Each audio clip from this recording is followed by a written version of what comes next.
And to wrap up, I'd like to ask Dr. Breman to come to the podium and make a few closing remarks, and then I will give you instructions about how to obtain the supplement. Joel.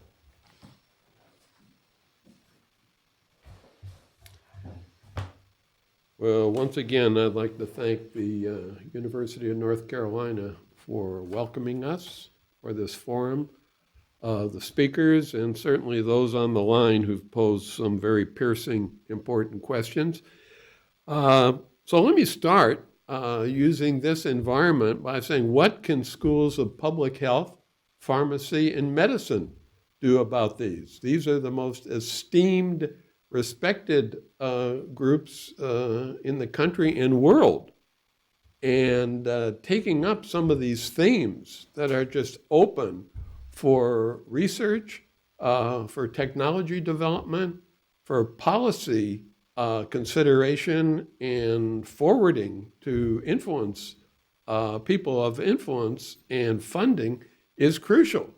So case studies are crucial here. And I'm speaking not just to this august place, but to those who I know are on the line throughout the world. So that's the first thing I'd like to say. The second thing, several questions came up about, is this really a problem? Is this a burden, both medically, epidemiologically, even financially? Well, one of the papers authored by Ramanan Lakshminarayan and co-authors indicate that over 120,000 children under 5 are dying from the fake drug problem in Africa when treated with poor quality fake drugs, anti-malarials. Read that paper and shudder. It's pretty scary. That's 20% of all of the WHO reported deaths due to the fake drugs. The great question came up about what does this mean for northern countries, for the US? That's very important. Well, we are putting through the President's emergency response for HIV/AIDS, the President's Malaria Initiative, into UNICEF and other places that provide these drugs billions of dollars. We need evaluation. We want to know if the drugs used by these groups are vetted, pre-qualified, and we have a couple of papers addressing in part these issues. So that is what we have in interest. In addition to the drugs that have been mentioned that are used, to the internet, which is an open channel for fake drugs. So a comment or two about something we need more information about, and that is the tens of thousands or more of these mainly offshore servers that are advertising drugs that people, even wealthy people, buy because of convenience and low cost around the world. And this has been studied in part. So that's an area of research that we need to know more about. Virtually uncontrolled. So lastly, coming from where I sit, the area of research and technology, we've heard some marvelous presentations by the scientists here, linked to public policy, need more addressing, more viability, more visibility, and really, perhaps of all the things we've talked about, the legal issues in helping the countries to develop their own laws, protecting themselves, establishing these medicine regulatory authorities, which don't exist in so many countries, training, supplies. These laws and international conventions can bring funds to these countries, as has been done for the Tobacco Convention.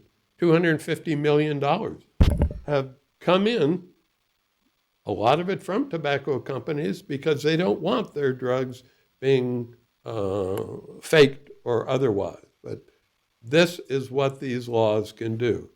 And there'll be a lot of opposition, but a lot of challenges. Now, we don't want to say that the cup is a third full at all. There has been, as we've heard, and particularly in Asia, in Cambodia, Laos, and other places, they have gotten rid of the monotherapies for malaria. They have decreased the presence of fake drugs. And these forward-looking scientists, our colleagues in the poor countries, are addressing this in Africa and South America as well. So once again, thank you. And I look forward to the action that follows.